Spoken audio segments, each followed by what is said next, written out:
All right, Michael. We are live. I believe we are live now. I'm going to check for my own sake just to make sure some technical difficulties be damned. This is the Section 247 podcast. I'm sorry, Section 247, the show, a Sports Talk Philly partner. And we are live on Facebook, Twitch, Twitter, where else? YouTube. We're here talking Philly sports, entertainment, get off our lawn. That's kind of how we do it. How are you tonight, sir? I'm doing freaking great. If it wasn't for my computer not working, literally not working about 5 minutes before I clicked. Actually 30 seconds before we started to go live. That's when it all started, but we'll see how it holds up. It happens sometimes, you know. This is what happens when you start doing things that with the internet and all that stuff, crazy nonsense. But it is what it is. We're here. We're goddamn Skynet. Skynet, exactly, coming back to get us again. So real quick, here's our rundown for the show. We have, did the Eagles win? I think the Eagles won, Michael. NFC East champions. I think they won. They won. Cowboys lost. Not that matters, but today is known as Black Monday in the National Football League. So we're going to touch on that a little bit. We're going to preview the upcoming playoff game against the Seahawks. We have our all-decade team for the Philadelphia Eagles, all-decade team for the Phillies, and we also have top sports moments of the decade, Philadelphia sports moments. I said 5, but maybe a little bit more, a little bit less. Does that sound good to you, sir? I think a little bit less is going to be the answer to that question there, Alex. So do you want to lead with that, or do you want to lead with Eagles? Let's just lead with anything you want to lead with. I'm just frustrated about my computer right now. So lead with whatever you want to lead with. Since you have the system that's... Let's go. We'll lead with the Philadelphia Eagles. You know, a lot of people, us included, were down on Coach Doug Peterson, and the Eagles did what they needed to do and came out and won big yesterday in the Meadowlands. The resiliency of this team is pretty damn remarkable. Yeah, it is. I mean, you gotta. I mean, I've been the most anti-Doug Peterson person all season long. What he's done with this practice squad group of players and turned around and won a division, 2 games above 500, and you're in the playoffs. I mean, that's pretty damn good. I will say on his part for that one. So is he coach of the year? I don't think he's coach of the year. It's not go that far, but a bunch of players he's had to work with past couple of weeks. I mean, who knows? Maybe these guys were supposed to be the whole time. And we were I wouldn't go that far. They had Burnett catching passes. I thought it was Fred Barnett for a second. I have no idea who it was.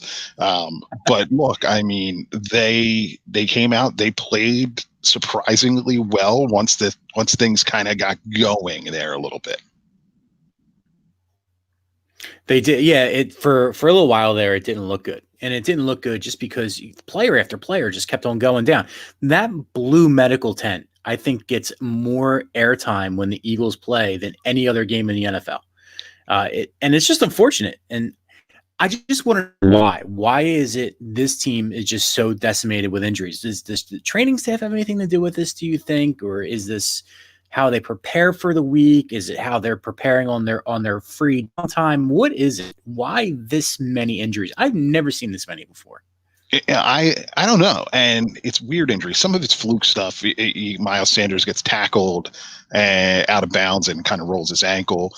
You get Brooks puts his arm out, separates his shoulder. I think it's more fluke than anything. Recently, at least, some of the stuff, some of the injuries, I think, can be attributed to the medical team because you get these tissue injuries that are a little bit problematic. I don't know, man. I'm surprised that nobody has sold the rights to the advertising on the medical tent. Really am. I know, really. Put like some sort of logo for somebody on there, especially when you're playing the Eagles. You would make bank. And Novacare or someone like that. I don't know what to tell you. Aaron says it's a tap water in South Philly. Maybe if you're here, chime in. be sure to chime in on the comments so that we can interact with you. Overall, Michael, impressions of yesterday's game. I mean, obviously they doubled up the score 34-17, but was it really that close? No, it wasn't. The second half was a total different ball game than the first half. And the funny thing is the conditions got worse in the second half and the team got better. This team's played in rain a lot this year. I mean, they played the Giants the last time in the rain too, and they won in overtime. I mean, they're in the right direction right now. They're playing as a team because they have no other choice but to play as a team because there's no real stance besides the quarterback on the offensive end right now. That's walking. Yeah, that's true. And we're going to get to him. We're going to get to him in a little bit because Carson Wentz has been lights out for the past 4 weeks. And Elliott Shore-Parks, you are not allowed to jump on that wagon anymore right now. You can't do it. He posted something, hashtag elite something or other. Yeah, not your thing, man. Get off of it. No, please shut up. Please crawl back to the rock, the anti-Wentz rock that you lived under all season long, and now you want to be part of it? No. I mean, that's one thing. We look at the two of us. Like, we bagged Doug Peterson. He was a terrible coach. I mean, I still don't think he's that great of a coach. But the one thing we never did was we never turned our back on Carson Wentz like some of the other people did in this city. We questioned it sometimes, or at least I did. I mean, the high throws are still an issue. Hopefully that gets worked out in the offseason with his footwork. I think that's the main thing there with him. But don't jump on the Wentz wagon now. Stay off it. And if you do jump off of it, break your leg since you jumped off it the first time. Yeah, absolutely. If you weren't on before, you can't be on now. And we've been saying that all along, that it's just time to move along. You can't cheer for the team if you weren't there before. Well, you can cheer for the team, but it's not going to mean as much to you. My wife thinks the dogs are hungry again, and that's why they're better. Hey, look, are they? I mean, that's a great question. You have guys like Greg Ward trying to make the team, right? He's been stuck on the practice squad for 3 years. You have wide receivers that were cut from Washington, whoever, wherever. Maybe it is that. Maybe it's just you got guys that are trying to prove themselves. Dallas Goedert, given the opportunity, has to step up and prove himself. Sometimes when you don't have the opportunity until it presents itself, you're just kind of there, right? I mean, these guys, Kelsey, all those dudes, they've already won their Super Bowl. Now you have guys that haven't. They were maybe a part of it, but they have something to prove. They have chips on the shoulder, and that's important. Yeah. And I think also, too, the main factor is the defense actually played really well yesterday, too. Your boy, Crevlon LeBlanc, man, he went out there. He balled out yesterday. Crevlon LeBlanc makes a huge play, played fantastic. And he made a couple of huge plays. He's a good player. I actually think Reuben Frank went as far as to say an elite cornerback. And I agree with him completely. That word is just thrown around just everybody's elite. I think you're elite for drinking that water right now. Look, man flu coming on. I can feel the man cold coming. You get sick every week. No, I'm just trying to make sure that I protect myself. I could go left farther, but I won't. Yeah, you shouldn't. A few notes. We are Section 247, the show, a Sports Talk Philly partner, sponsored by Michael's Glass Company. You see it scrolling down there on the bottom. Be sure to check them out for all your glass needs. We are a part of Sports Talk Philly, sportstalkphilly.com, and on the Twitter at Sports Talk. And I got to change that. It's PHL. I'm an idiot, but awesome group of guys there, and we couldn't be happier to be a part of it. It is what it is. Yeah, good there. Very informative. So let's talk Carson Wentz a little bit, Michael, shall we? I'm going to bring up a Reuben Frank tweet, and I saw it earlier today, and it really it kind of stuck with me for a little bit. I can't find it. Anyway, you know how many players in the National Football League have thrown for 4,000 yards to receivers that have no more than 500? No, I'm going to say 0, Cotton. You would be wrong. It would be 1. It would be Carson Wentz. What Carson Wentz has done. Question. what Carson Wentz has done over the past month is nothing short of remarkable. Of course, yeah, without a doubt. He played really well. I mean, he's come from behind. He's put the team on his back, and he's led the victory in, what you think, 5 games, just these past 5 games alone. He's played it excellent. He's making checkdowns. You see that touchdown pass to Perkins on Sunday. He threw across the field. That he wasn't Beautiful one of the play. main guys to look at. Beautiful play. Perkins was extending his route, and he found them. So that's good that he's looking at that. The only thing, if we're going to nitpick with Carson Wentz, is the high throws. I mean, that's why you're one of the best tight ends in the league wasn't playing yesterday. So that's what he's got to get better at. But it's just outstanding, just leading the team and putting on the back and just saying, "Follow me." Yeah, he's taken. At this point, you forget all with that other guy that won the Super Bowl, right? You forget about him, and this is Wentz's team now, man. He is literally strapping them to his back and willing them to where they're going. And he's doing it with practice squad players, backup tight ends, an offensive line that's pieced together. It is truly a one-man show. It is. And speaking of the practice squad players, I mean, you have guys like Boston Scott and Greg Ward. These are guys that have a really good shot of coming back next year and being on the main roster. There's a lot of arguments that Greg Ward should have been on the main roster to begin with. Boston Scott, I mean, how long he's been on the practice squad? Not to interrupt you, but he's been on the practice squad for what, 3 or 4 years now? Yeah, something like that.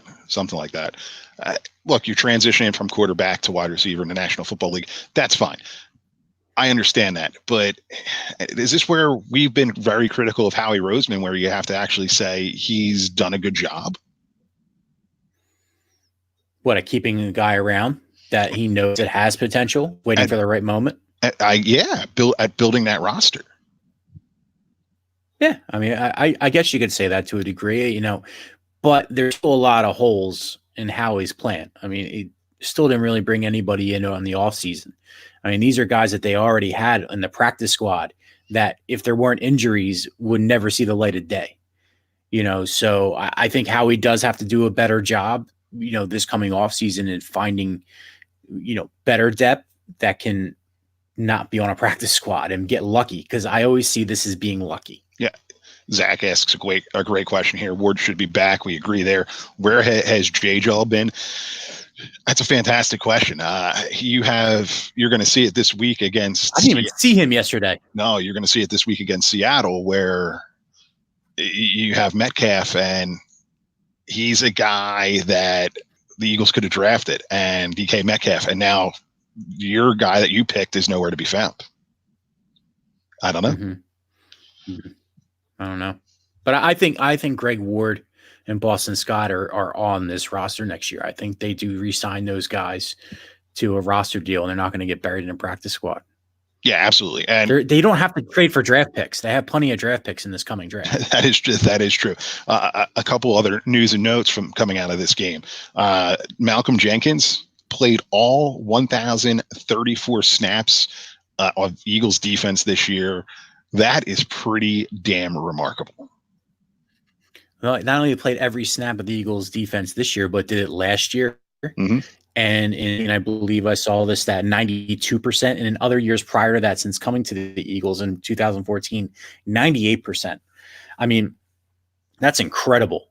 I mean, to be able to stay healthy like that. And probably 2007 is the last game of the year. He probably didn't even play. He had a good game yesterday. It was the first time he had a good game in a while. I don't know. He's played well too, coming down the stretch. He's started to pick up the pace. Mm-hmm. It seems like you talk about it in hockey or baseball. You get these teams that get hot at the right time, and you don't want to play them. The Eagles might very well be that team where they're getting hot, coming down the stretch here. Our team's going to want to play them. Yeah, I think you're right about that one. I mean, Seattle has had, last night watching the Seattle-San Francisco game, both of those teams, even though their records are phenomenal, they've had phenomenal years, their past couple weeks, their games have not been, all that easy wins like they were in the beginning of the year. So those No, not teams at are all. just sputtering just a little bit. No, they're both leaking oil a little bit. They're both banged up. They're both hurt. Look, Marshawn Lynch is getting carries at the goal line for Seattle. And talk about a team that's snake bitten by the goal line too. How many times are they going to lose at the 1 yard line? It is remarkable. Couldn't happen to a better team, better coach. I can't stand Pete Carroll. I hate that guy. He's a snake. It's just funny how he's been responsible for all those losses at the goal line too. So that's something that he does not game plan well against, like 10 yards and in. And you have Marshawn Lynch. He is what he is now. But going back to those other losses at the 1 yard line, they just didn't give him the ball. So there is a difference there. Yeah, that's true. Eagles may or may not get Zach Ertz back. Is this a winnable game coming up? We'll kind of dive into it a little bit more. We're here. We might as well just do it. Is this a winnable game for the Eagles without Zach Ertz? Is it just continuing what we saw here, or do they definitely need him out there? They need him. They need him in there. You need your top guys now performing in the playoffs. You know, you could say what you want, how well the guys that we just, pumped their tires about being on the practice squad are now making, a contribution over the past 5 weeks now. Now this is when the experience matters. Yeah, your record 0-0, anything can happen, but you need the top guys. Zach Ertz has to be in there. Yeah, I agree with you. Even if he's almost just borderline decoy, having him out there is going to help. They're going to get Lane Johnson back. Looks like Miles Sanders' injury is not that big of a deal. That's at least on what they're saying. That's okay. So he's going to be out there. Talking about being out there, what happened with Jordan Matthews? With Jordan Matthews? Oh, not Jordan Matthews. The running back. Yeah, the medicine has got me. What's his name? Boston Scott? No, the Eagles had to reactivate him. He was injured. The Stinger, Mr. Stinger. Oh, Jordan Howard. Jordan Howard. Jordan Matthews Howard, is the receiver that will probably sign next week anyway. Jordan Howard, I don't want to play if it's not pristine conditions because next year is a contract year. That's it. Jordan Howard. Jordan Howard. That's exactly why. Thanks, Rich. Yeah. Look, I'm an idiot, so it's okay. I thought maybe there would be an opportunity for him with Miles Sanders out, but what I don't get it. It makes no sense to me. I really think that the conditions yesterday, Doug might have pulled him back a little bit, with the rain and everything like that. And Boston Scott was running really well, prior to Miles Sanders get hurt. They were doing a 1-1-2 combination pretty well. Yeah. So I think it was more or less Peterson pulling back the reins. And look, it worked. It clearly worked. And Doug was fantastic with his play calling, by the way. He was doing stuff that he has really picked it up over the past couple of weeks that I did not expect from him. It looked like he was going to kind of flame out, but he's been fantastic. They're doing two things that we've been screaming about throughout the year: run the ball and get pressure on the quarterback on the defensive side. And that's what they did yesterday. You had no choice yesterday. You didn't have anybody really to throw to. Carson probably didn't have all that much confidence. And Greg Ward got hurt too at one point. Yeah. So you had to run the ball yesterday. So let's take a look. Coming up this week, Eagles, Seattle. The Eagles have not beaten the Seahawks since 1989. And that's when they were in the American Football Conference. But in the AFC, you mean? Yeah, American Football Conference. That being said, they met up a couple weeks ago. The Eagles did not put their best foot forward. It was one of the two maddening games of the year where they should have won, and they didn't. What can we expect? What do you think we can expect from the Eagles this week going up against Seattle? I really think that Russell Wilson is going to want to throw the ball.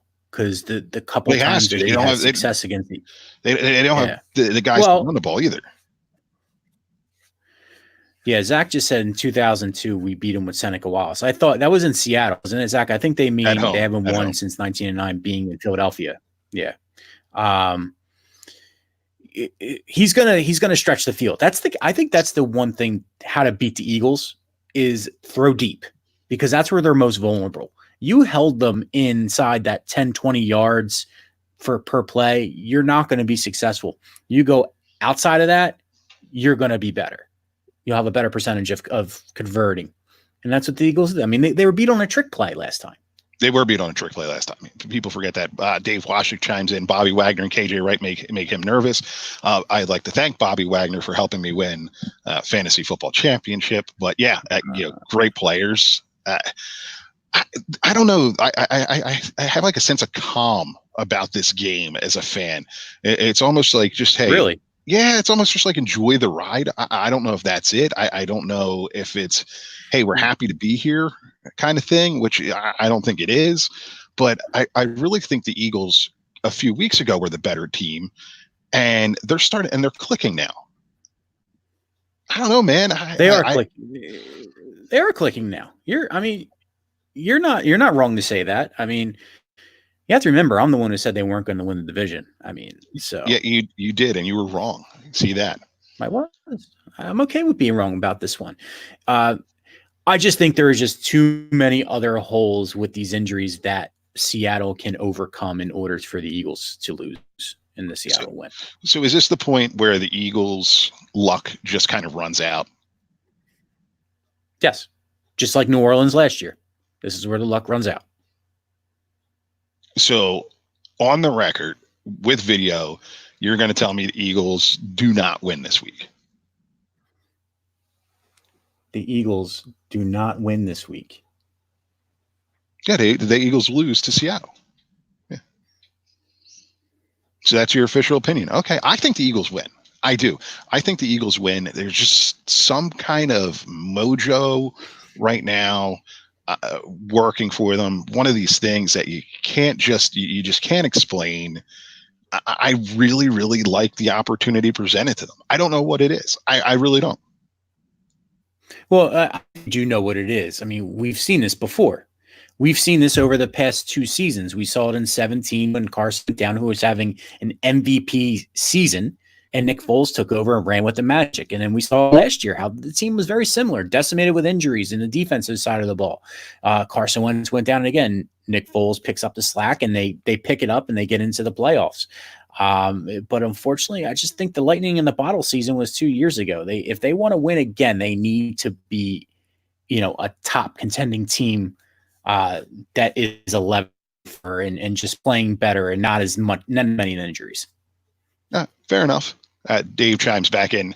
Seattle's offense seems off with no Chris Carson. I agree that it's not working for them right now. We'll see. We'll see. It's going to be fun, man. Enjoy the ride. Dave's right, but the thing is, to beat the Eagles, you're not going to beat the Eagles in a running game. You're going to beat the Eagles passing deep, and Russell Wilson can do that. He can. But hey, Cravon LeBlanc's out there, baby. All right, let's move on. Let's go forward. Let's talk. It's hard to believe that this is our last show of the decade, Michael. Isn't it? It feels like we just started. Jeez, feels like a decade just started. Yeah. So we're going to talk. We're going to talk Eagles all-decade offensive team. I laid this out for you, and we want to get some input from the people. It's kind of going to be a back and forth type deal. Set up similar to like fantasy football. So we have a quarterback, running back, a flex, 2 wide receivers, tight end, 2 tackles, 2 guards, a center, a punter, and a kicker. This is on the offensive side of the ball. Let's go back and forth. Who do you have as your quarterback? Nick Foles. I mean, he won a Super Bowl, and you got to give that to him. Yeah, I have to agree with you. And I think anyone who doesn't have Nick Foles as the quarterback of the decade is probably a little bit out there. And look, Carson Wentz's numbers have been fantastic. We are solely on the Wentz wagon. But when you're looking over the past 10 years of Eagles football, it has to be Nicky Six as the quarterback. Yeah, I mean, and let's face it, he was there with Chip Kelly. He had a battle through that. And then he came back a new man and won a Super Bowl. So you got to give that to him. Yeah, I agree with you. Let's move on here. Let's go running back. I think we're going to agree on a lot of these. And if anybody that's watching has a different opinion, chime in the comments. Let us know and we'll debate it. Who do you have at the running back position? Shady McCoy. Absolutely, Shady That's McCoy. really, it's a no-brainer. Yeah, I don't think there's anybody that comes even close to that. Now, I threw one out there at you. I threw a flex. Are you ready for the flex? Do you have that yet or no? That could be anybody. Yeah, I Similar have to that. who's your I have flex? that. Who's your I don't flex? think you're gonna like. I don't think you're. I think you're gonna be mad at me how I used my flex position. Okay. But you want me to now? Yeah, go ahead. Yeah. John Dorenbos. John Dorenbos, he's a long snapper. That doesn't count. That's not what we were talking. That's not in the spirit of the rule. Well, flex means it could be anybody, right? Yeah, it could be, but I was thinking more of an active player. If you're going to say John Dorenbos is your flex player, so be it. Well, it's an all-decade team, so not everybody that played in 2010 is going to play in 2019, Michael. I agree with you. So my guy, my flex player was Brent Selleck. That should tell you kind of where I'm going on the tight end front. I couldn't give him. I couldn't give him slotted at tight end, but he was such a solid player for such a long time that he deserves to be on that list. So I'm gathering Zach Ertz is your tight end. Zach Ertz is without a doubt my tight end. I don't know how anybody could pick anything different than that. He's come a long way. I mean, because there were times where you're like, is this guy going to break out or what? And he's broken out over the past 3 years. So, I mean, to be on an all-decade team when you have Brent Selleck, tight ends pretty good position in Philadelphia over the past 20 years. Going all the way back to Chad Lewis, and then you had Brent Selleck and now Zach Ertz. Yeah, Mark always. Bavaro, Keith Byers. Mark Bavaro back in the day for a little bit there. I always liked when he was an Eagle. I don't know why. I think it was the face mask. Do you like how I said Keith Byers? I do like how you said a tight end because he always should have been a tight end. I got you. So let's move on. Keith Jackson, alligator arm. So let's move on. Tackle. I think this is pretty clear, cut and clear. Who do you have? Jason Peters and Lane Johnson. Okay, so we can move on there because that's what I have too. I mean, those are no-brainers. Yeah. Now this one was a little bit different. How about guards? Who do you have at guard? I have Evan Mathis and Brandon Brooks. Jesus, man. Did you steal my list? Did you just rip me right off? Did I send you the wrong email? Well, here's the thing when you have an all-decade team, and when I put them together for all the four Philly sports, there's really not a whole lot of impactful players at every position. Right. So that I would deem as an all-decade team. I've seen some of these other all-decade teams that people put together, and just because they're the last one you see doesn't mean they're part of an all-decade team. I would tend to agree with you. I think defense is where it's going to get a little bit different. I also have Evan Mathis and Brandon Brooks. I'm assuming you have Jason Kelce as your center, correct? Yep. All right. How about your punter? Donnie Jones. Donnie Jones gets the award. And kicker? Jake Elliott. Okay, so we can move on there. We agree there. We agree to agree. Now, this is where I think it's going to get a little bit different here. We're going to go all decade defensive team. There was a lot of guys who I thought had the right to be on this list, particularly at cornerback, and I'm not sure if they should or shouldn't be on there. So why don't we start? We'll start up front, though. How about your defensive ends? Defensive ends, I have Trent Cole and Brandon Graham. Okay, so you and I both have the same. People forget how good Trent Cole actually was, and I mean he was a really tremendous player. It was almost like it was that in between time, right? It was a downtime when he was playing. I wish David Akers is the worst player of the decade. Someone just chimed in. I don't think Why is he the worst player of the decade? I'm sure it's personal reasons, getting stiffed at a friendly. Is this a personal? Are we getting personal here? Yep. Defense. I agree. David Akers is one of the top scorers in the Eagles' history. Right, but he's a kicker. All right, so defensive tackle. I'm going to assume one of them is Fletcher Cox, correct? Yeah. Fletcher Cox. Who's your other one? Cullen Jenkins. Okay, interesting. Why? Just more impactful in stopping the run when he was here. Made an impact on that, and didn't have the sexiness as Fletcher Cox does. Steal somebody's wife or girlfriend. But I always thought that his run stopping ability was really good while he was here. There was a couple guys. I mean, I even threw around Benny Logan too. That was the name that I went with, Benny Logan, when I was looking at his stats earlier. There you go. It was really, Dave chimes in that Trent Cole is third in Eagles team history in sacks. That's kind of hard to believe, but makes sense, right? And not a lot of people know that too. Right. No, it's almost a sneaky stat right there. Yeah, Benny Logan was my guy. I thought he was one of the dudes that was it was a no name type player, but really played well. For his Eagles career, he had a little bit of a run in Kansas City and Tennessee. Look here, 59 games, 51 games started. He really did a great job. 167 tackles. He was part of a run of a defense that was really impressive. And it's a shame he left when he did, because then they won a Super Bowl. Yeah, he just missed that too. This is an area that I think is going to be a little bit controversial too, because the Eagles, remember, for a little while they were playing in a 3-4 under Chip Kelly and that regime. Who are your three linebackers? This was hard because, over the past 10 years, there really hasn't been that many impactful linebackers. No, there really hasn't, which says a lot about what they were doing. Yeah. So, I mean, these are more or less because they were good guys and they played somewhat well. But D'Amico Ryans, he's one. Absolutely. He's on my list. Connor Barwin. Yep. And I actually did not have a third because I refused to put Michael Kendricks on there. You have to put Michael Kendricks on there. He plays so well. Why do you refuse Michael Kendricks? It's the same. I don't know. I just feel that I almost have the Mike Mamula complex with Michael Kendricks. I feel that the potential was so much more there. Because of where he was drafted. Go ahead. Because of where he was drafted. Mike Mamula was a good player, but because he was drafted where he was a bust. Right.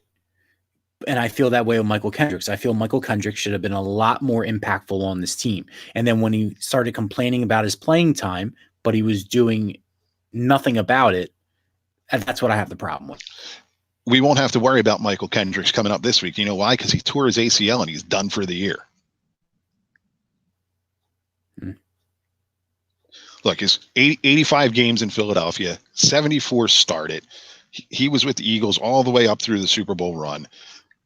454 combined tackles. And you're not going to put him on? At least say he's not on there because he was a thief and a criminal. Well, I just think he wasn't a good teammate too. Just the remarks and his playing time. I just didn't like that. Him and Adam Eaton are two players in this town that if I could take their championship rings away, I would. Adam Eaton, man, that dude showed up for that ring ceremony. I still can't believe he showed up for that ring ceremony and didn't expect to get booed. Dave chimes back in here. Jordan Hicks is a rookie pre-injury. I'd agree. He played really well, but from an all-decade perspective, I don't know. I don't know if, I'd have to look and see how long that was, and I'm going to. Michael, go to your defensive backs, because this is where I think it gets interesting. Cornerbacks. Asante Samuel. Okay, I have him on there too. And what surprised me was I forgot that he only played 1 year of the decade. Yeah, all his other ones were pre that. Yeah, Asante Samuel, and I just out of sheer nobody else really came to mind that I want to put on there, and I'm Jalen Mills. Really, you went Jalen Mills?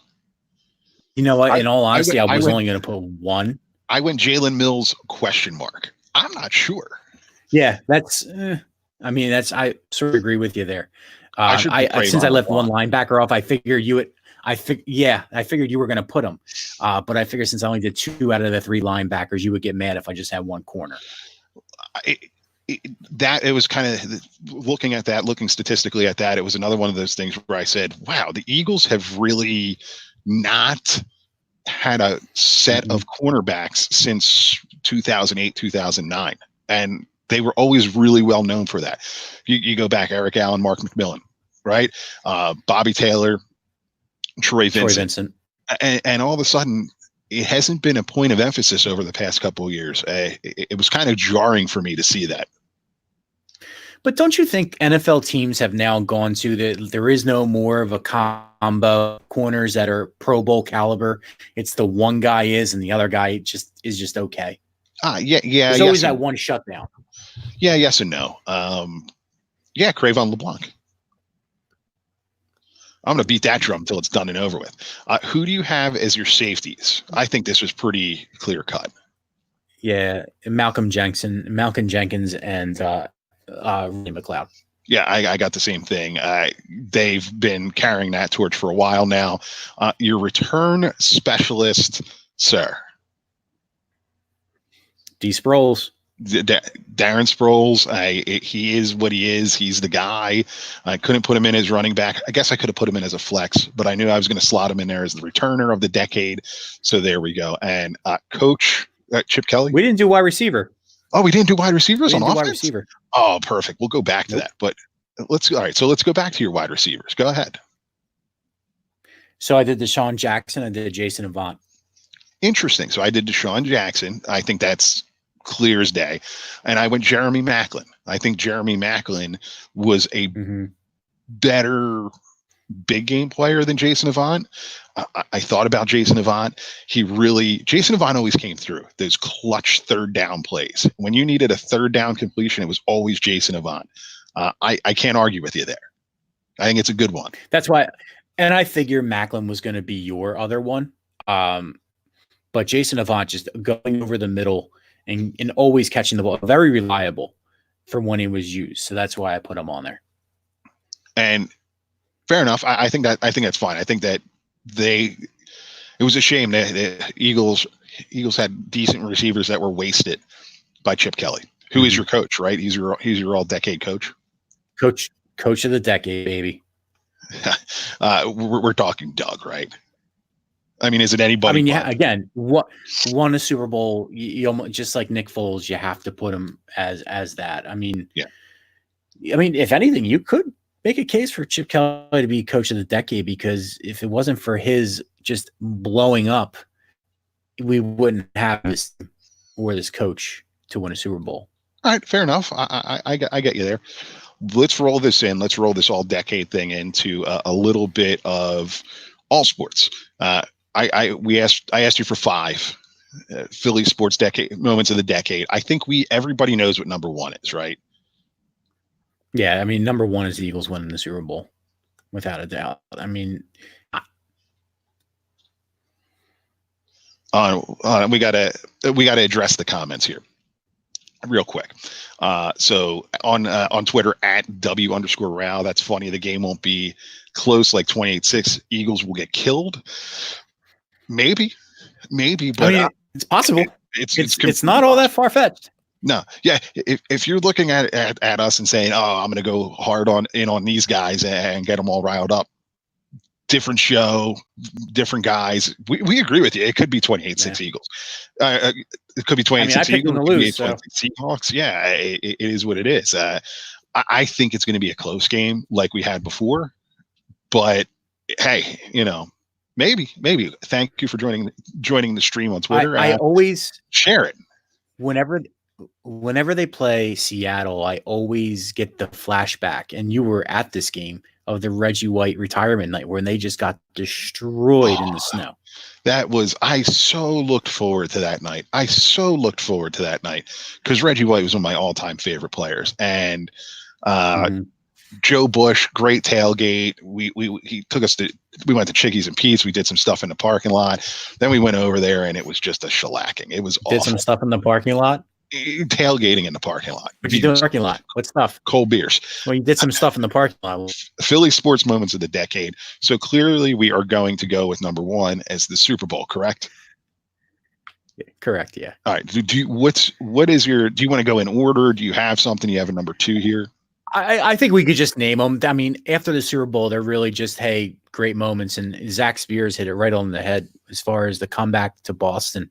Back in 2010, that was just an incredible to watch from start to finish. And I remember that game 7. I was in Kaminsky's having some beers and saw it go down that long. And I was like, season's over. Just keep drinking. And then lo and behold, we're going to the Cup.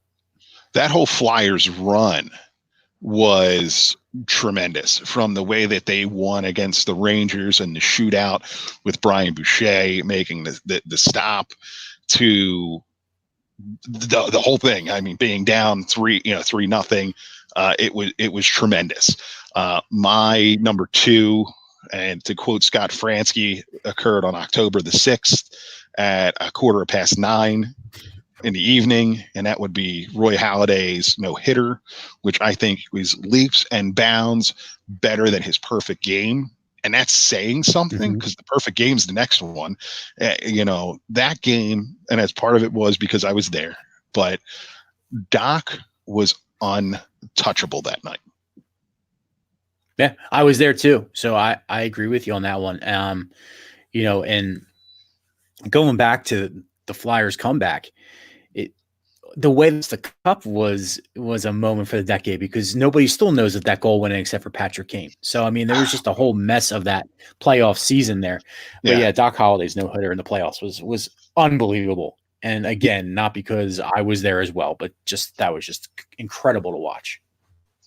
Yeah, no, and I have Halliday's Perfecto, which was a wild night in its own right, because you had the Flyers in Game 1 of the Stanley Cup. Yeah, Halladay throwing a perfect game. Watched it down in Brigantine, New Jersey. It was just a madness. Yeah, that was something that everybody was watching the Flyers game. Then lo and behold, in the 7th inning, they're like, hey, you might want to turn on the Phillies game. And that's before really social media had blown up, before everything was live tweeted or anything like that. So yeah, that was a good one too. Zach throws in there Chip Kelly getting fired. Look, it is one of the pivotal moments of the decade. The Eagles don't have I did say it a little while ago. Right? The Eagles don't have a Super Bowl without that.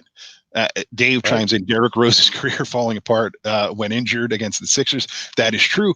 But look, that was a huge, huge win of a series for the Sixers. A lot of people didn't think it was going to happen.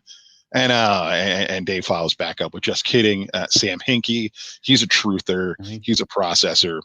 I get it. I would have went with Colangelo's T-shirts or collared shirts. There's collars. Yeah, it's collars. You have Villanova with 2 national titles. That's on the list. The Sixers in a bad way. You have the Sixers double doink off the rim, losing in Game 7 to Toronto. You have the double doink against Chicago. There's a lot of great moments. There is. I mean, even if you want to put in there the NFC Championship game against Minnesota. Oh, sure. They just got piss pounded. I mean, that was incredible to watch. I think that was more entertaining than seeing win the Super Bowl. I guess because everybody's stomach was in knots during the Super Bowl because you're playing Tom Brady. The Super Bowl, you had to be engaged and on the edge of your seat. When you had the NFC Championship game, it was over like that. So you could relax. I remember trolling fans on social media. I was on Twitter giving it to Vikings fans, and I knew people that were Cowboys fans, giving it to them. Look, it was fun. That was fun. Mm-hmm. It was. I enjoyed the champion more than I enjoyed the Super Bowl. I agree with you, because it was laid back. You could enjoy it. The Super Bowl was maddening. Now, anyone else out there wants to chime in, keep chiming in with the Philly sports moments, good, bad, indifferent. We're going to move on a little bit here, and we're going to talk a little bit of baseball, sticking with the all-decade team, the Phillies all-decade team. And you know what I realized watching this? That this was incredibly hard to do? Was it incredibly hard to do, or was it just that they were that bad? I mean, this team that I came up with is not great. I mean, there's a couple actually more than half of them are a couple hanger-ons that you're like, did they play in 2010? They did. You're on. All right, so let's start it then. Put your Phillies guys out. Put your guys out there. We'll go back and forth. Where do you want to start with? Like, we'll go with catcher. Let's start a catcher and we'll just walk right around. All right, go ahead. Chooch. Yeah, I don't know. I don't know that it could be anybody else. Chris Coast. Yeah, sure. Yeah, was he there? I mean, do you put you put Real Muto in there? He had a great year. The Sal Fasano play in 2010. I don't know. I looked it up, but I don't think so. So I agree. No, I mean, look, it's Chooch. It's Chooch. I mean, and I guarantee if Real Muto was here sooner, it would have been him. Yeah, I mean, this is almost a look back into what the Phillies were. Who's your first baseman? If God, who else could it be? I mean, Ryan Howard. Right, exactly. Mine is Ryan Howard as well. I'd be shocked if it was anybody different. How about your second baseman and your shortstop? Chase Utley, Jimmy Rollins. Okay, so Chase Utley, Jimmy Rollins, I agree with you wholeheartedly there. Who wouldn't? I think this is where it gets a little bit interesting. Third baseman. Mm-hmm. Who do you Placido have? Polanco. Okay, so now friend of the show and the boss man, Frank Close, threw out there that he had Placido Polanco as the guy. I kind of agreed with him. However, I ended up going with Maikel Franco, shockingly, with Maikel Franco. Why? Looking at the numbers, longevity, he was the last guy here. Longevity, he was the only one that could play the position. Look, I'm not making the rules. I'm just saying that he was there, and that's why I went with it. So here's the thing. How many seasons did Franco play here for? I believe he was 6, but I can look it up here in a second. All right, so let's just say 6. All right. Polanco was here for 3. 2010 to 2012. In that span of time, he won a Gold Glove part of the All-Star game. Okay. What did Franco do in 6 years? Not that. All right, fair enough. I don't disagree with you. It was one of those ones where I wasn't too sure who I was going to put there. So I agree with you. I'm fine with that. It's like almost frustrating when it came time to third base because that's just been a hole in the face position for a while now. And it still is. And we'll get to that when we get to it. Doing this made me realize that the majority of this list are guys who had left in 2011 or their peak ended in 2011, 2012. And yet here they are in this list. And it's not even for winning World Series. That happened before the decade. Right. I know. I feel the same way when I was making this list. I was getting frustrated that, the teams that were assembled in 2010 and 2011, and even 12 for that matter, just didn't get it done. No, it was very, very, very disappointing. Let's go to your outfield, because this I found difficult too. Who do you have? I shouldn't say completely difficult. I have center field. I have Shane Victorino. I think you would agree. I'm right there with you. Okay. Yep. Who do you have in left field? So when I did my outfielders, I just did them no matter what position they played. If they were an outfielder, they qualified. So I did Odubel Herrera as one of them. Okay, fine, maybe, sure. I can't argue it. I guess he was okay. The whole domestic violence thing, kind of big check mark. But I know. Yeah, I have Jason Worth, and that was 1 year of this decade. Hey, it counts. Yeah, I was like, all right, Aaron Altair. I mean, no, I can't put. I know. I actually looked. I was looking at Aaron Altair's numbers just a little bit more to see, like, really and truly, am I going to put him on there? John Mayberry Jr. Like, all right, am I picking John Mayberry Jr., who was my Ben Revere? Yeah, like, again, madness to see this is what the Phillies rolled out there for the better part of the decade, after a decade of Oh, I don't support domestic violence. Come on, Carl. I mean, come on. Welcome to the show. I wouldn't expect it coming from anybody else. Yeah, I know. If that was someone that had to come from, that's who it would be coming from. Yeah. Yeah, it's tough. I didn't even have another outfielder. I was like, do I put Bryce Harper out there? I don't think I can. I mean, I put Bryce Harper there. I put Bryce Harper in there only because, if we're gonna and Dave, Ben Revere, I even Juan Pierre I considered at one point. I did too. But yeah, I did Bryce Harper. If we're gonna nitpick and pick guys that played in 2010, like Polanco or even Victorino, who just played 10 and 11, you have to put Bryce Harper there because it's more or less of a future investment on what is to come in the next decade as well. Fair enough. All right. So I left it blank. I thought maybe Raul Ibanez. It was only a year, and it was really 2009. So I'm okay if I go Bryce Harper. All right, so we got to do pitching now, right? Yeah, so we're going to go to the Phillies pitchers of the decade. Now, 5 pitchers of the decade doesn't necessarily have to be starters. Go ahead. We'll go back and forth. Hamels? Yeah. Hamels. Hamels. I know he's on your list. Hamels is definitely on my list. Doc is on my list. Doc, Cliff Lee. Yep. Aaron Nola. Correct. All right, so we're in agreement there. I agree with you 100%.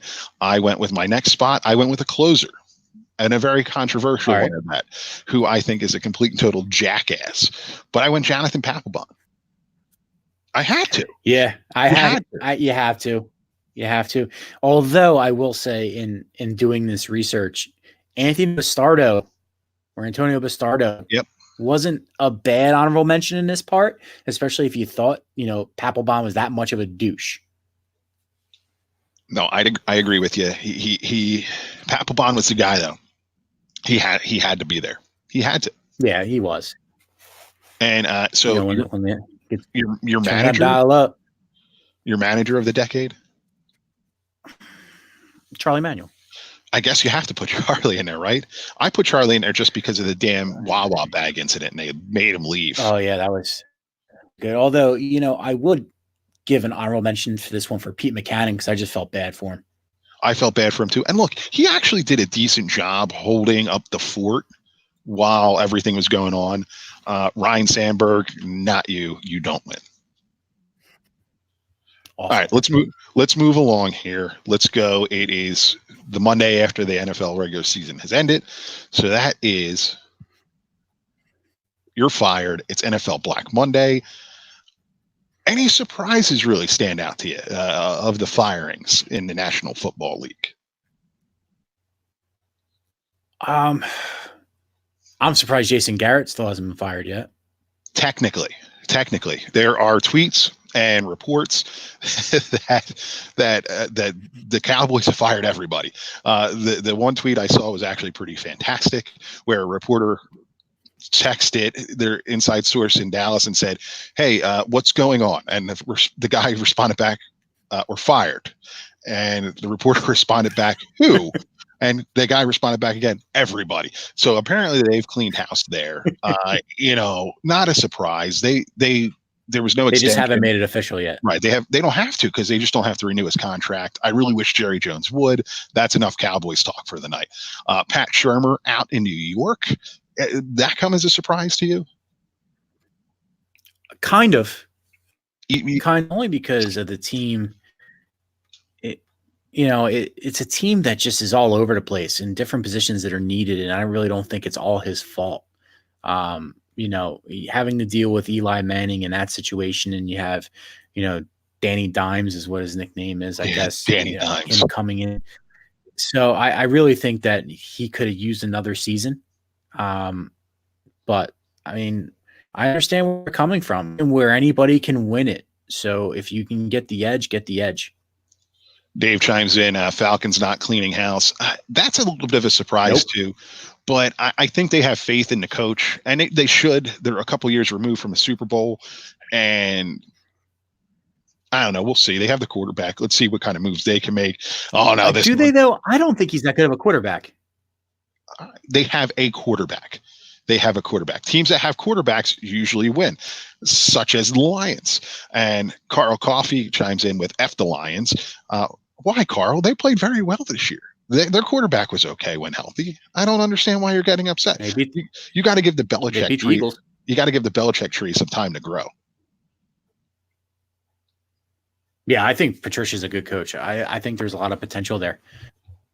I agree with you, and that's just typical fans overreacting. And look, we're giving Carl Coffey a hard time.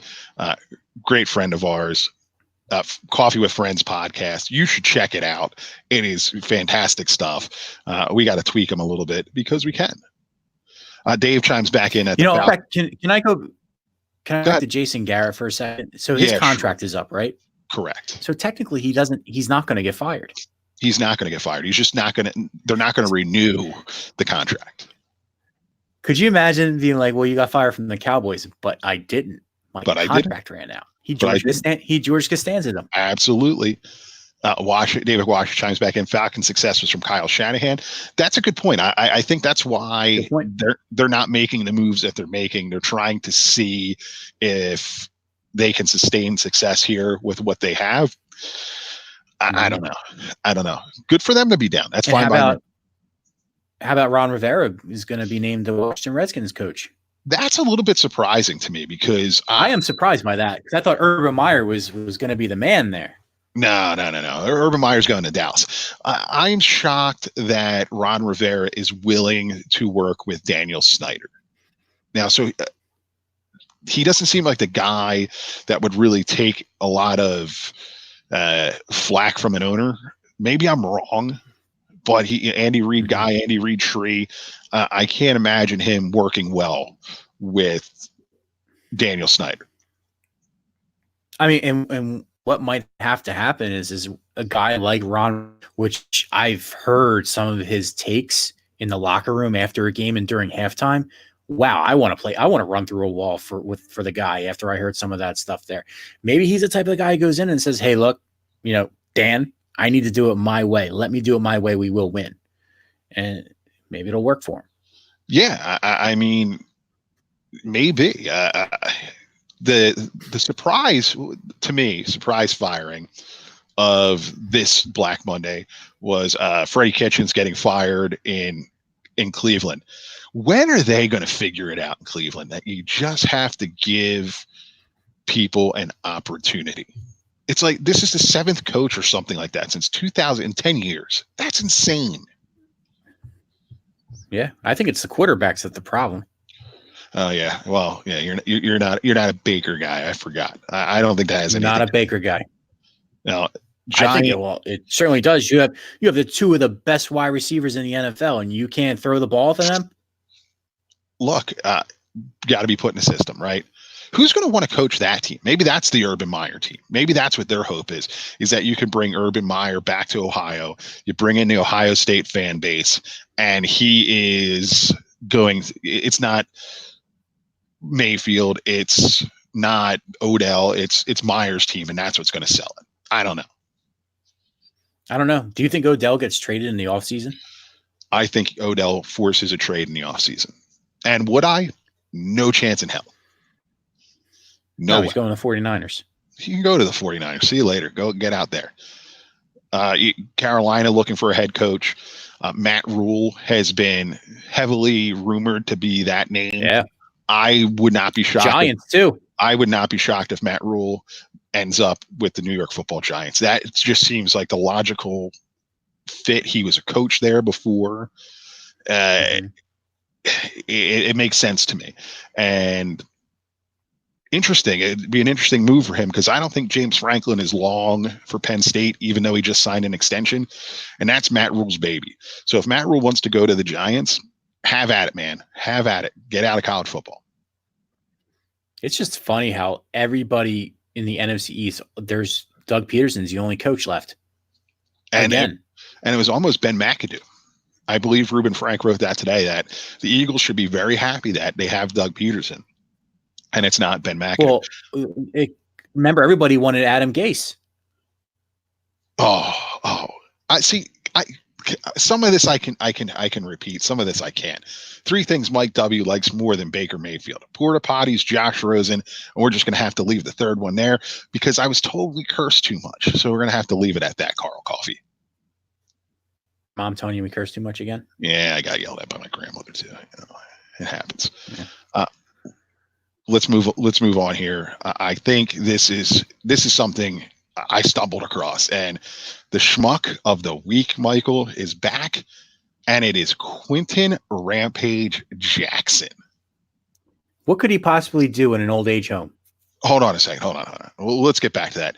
Zach chimes back in on this NFL coaching thing. McCarthy to Cleveland. That is a good possibility too. I could see that happening. I kind of that. He was being rumored for the Giants as well. That's an interesting name that's just out there. I kind of like that move. The thing is with McCarthy, is he going to want full control? Because he's the GM there. Yeah, probably. They like Dorsey. I don't think the ownership's getting rid of Dorsey. So, if McCarthy is willing to relinquish the GM duties as well, like he had in Green Bay, I think it could work. Yeah, I'd agree with you. Because Dorsey's done a good job GM-wise getting the players in and drafting. Sure. You had a guy as a coach named Freddie Kitchens, who I forget where he even came from. He was a coordinator somewhere. I don't know. I said players, not coaches. Right. So, all right. Whatever. All right. Let me ask you something real quick before you move on to Schmuck of the Week, Rampage Jackson. The whole Saints Antonio Brown fiasco last week. What was up with that? I think they brought him in for a workout. I think that was them getting a look. Maybe you bring him in next year, because anybody who signs him he's going to be put on the commissioner's exempt list. So there was no point in actually signing him. I don't know. That's all I can make of it. Maybe they just wanted a look. But these games would count as suspension, though, if they signed them? I would assume so, yeah. Yeah, because you figure the Saints, on paper, Saints are going to go pretty much to the Super Bowl for the NFC, so why not sign them to a league minimum? Let them sit there. Great question. I don't know. There's probably more to it than we're aware of. That's the only thing I can think of on that one. I really don't know. It made no sense. It wasn't unless they're just trying to pick his brain because they think they're going to the Super Bowl to play New England. And which they won't be. Idiot gets a workout, and then is tweeting out and Instagramming out the pictures of the waiver form and everything like that. Like, come on. Yeah. Hey, look, that the guy's not normal. So that is what that is. All right, let's move it on. Schmuck of the week. Schmuck of the week. I'm sorry. Quentin Rampage Jackson, a man from our past, Michael, when we were watching mixed martial arts left and right. For those who don't know, Rampage Jackson, which I like to call him, was a huge star in Japan with Pride Fighting Championship, came to the UFC. I kind of was okay, but his real big run was in Japan.